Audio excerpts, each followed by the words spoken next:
嗨，我是梦幻厨房在我家的 Vivian。 今天要和大家分享的是白粥跟皮蛋瘦肉粥的做法。学会之后，相信摆个摊嘛没问题哦。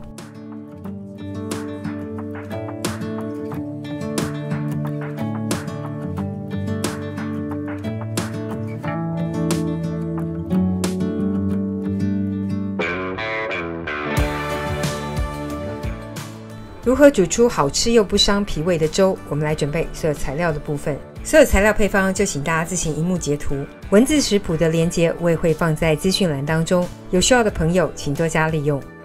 先来煮白粥，首先准备白米，清洗干净。我用的是月光米，粥跟稀饭可是不一样的哦，粥养脾胃，稀饭反而伤胃哦。如果用电子锅来煮白粥哦，是不需要浸泡的，清洗干净就可以。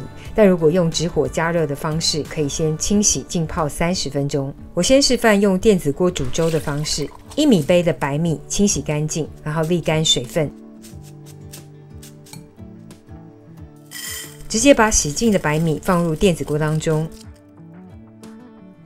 接着加入清水，就直接加到粥的指示线数字1的部分。这个水量呢，大约是1:10。每个厂牌的电子锅呢，可能多少有点差异。直接选择电子锅煮粥的功能，启动后它就自动帮你煮到好咯。所以说电子锅煮粥的方式呢，非常方便。接下来是直火煮粥的方式，水分大约是1:6到1:13都可以，完全看自己喜欢的浓稠程度。我个人偏好10倍粥，1米杯的米对上10米杯的水。我们先把10米杯的水煮到大滚，水先煮滚之后再加米，这样的米粒不容易粘底哦。就先把清水煮到滚沸，大滚之后可以加入1匙的油，加油的目的是可以防止扑锅。接着加入白米，前5分钟保持大火，时不时的搅拌一下，让米粒在水中翻滚。这个过程呢，可以顺利让米粒膨胀。给大家看一下哦，这5分钟米粒会呈现的变化就是膨胀到2倍大。这个前5分钟是重要的关键，要做到。接着我们改小火，然后盖上锅盖。我今天用的是焖煮效果很好的铸铁锅，小火焖煮45分钟。记得要小小火哦，否则很容易扑锅。时间到后，我们就继续焖10分钟。这10分钟传统称为登岸，很重要哦。岸就是指粥上面那层米汤，非常的营养。这个是电子锅完成的白粥，大家可以清楚看到上面那一层米案。传统呢都会取这个米案给老人家或者是小 baby， 甚至是养病的病人哦，因为这个米案非常的营养。小时候我记得阿公呢都会用这个米案拌一点砂糖给我喝，超好喝。因为现在要做的是白粥，我们就把米案跟米粒搅拌融合，超级细致滑润又养脾胃的白粥就完成咯。来看一下直火加热的版本，一样可以清楚看到上层的米案。再次提醒大家哦，就是直火加热的版本一定要有最后静置的10分钟，让它登岸。然后一样是把上面的案跟底部的米粒拌在一起，就是好吃的白粥。为什么说粥跟稀饭不同哦？粥呢已经看不到米粒的形状哦，非常的养脾胃，也很好吸收。其实光是一碗好吃的白粥就非常美味了。不管是什么季节，来上一碗入口即化、软乎乎的绵软白粥，真的是太幸福了。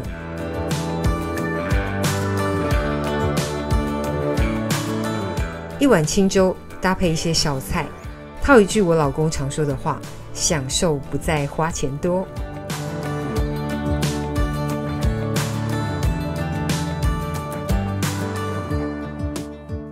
同场加映皮蛋瘦肉粥。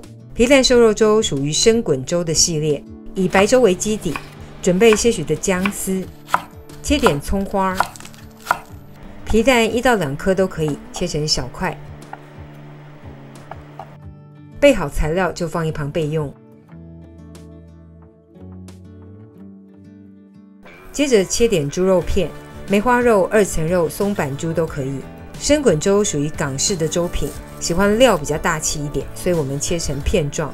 台湾改良版有人会用绞肉或是肉丝也可以，然后想吃多就加多一些，没有规定的比例。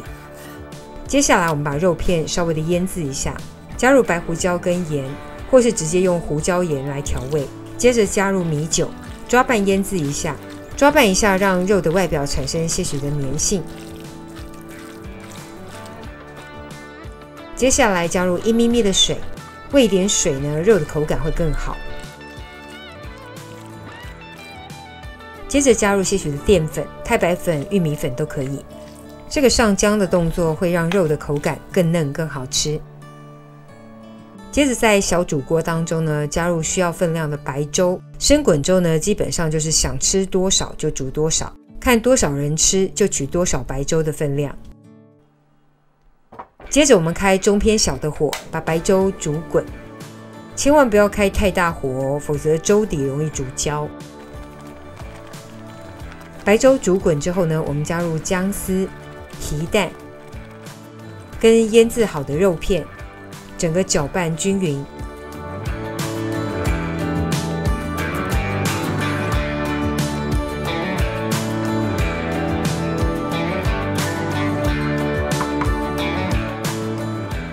拌匀之后，我们盖上锅盖，小火焖煮个5分钟左右。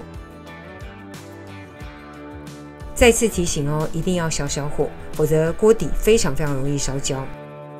5分钟到后，我们就开盖，搅拌均匀，拌一下。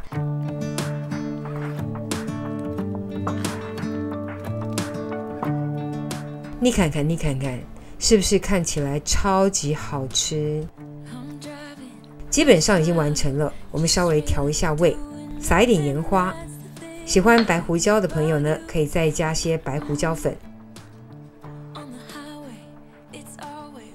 超级好吃的皮蛋瘦肉粥就大功告成了。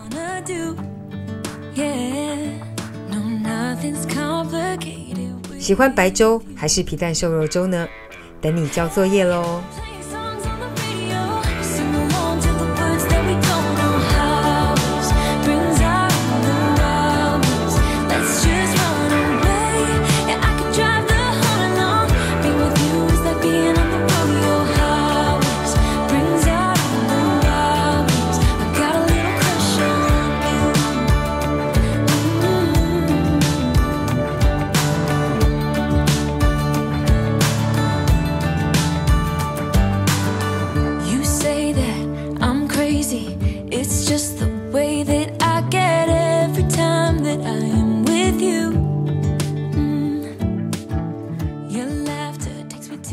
这里就是今天的食谱分享咯，如果喜欢别忘了按赞、留言、加分享。最新的食谱也欢迎订阅我的频道，更多的生活分享、好物推荐，欢迎加入我的 IG 跟 FB， 还有别忘了开启小铃铛，才不会错过最新影片哦。耶稣爱你，我也爱你，我们下次见，拜拜。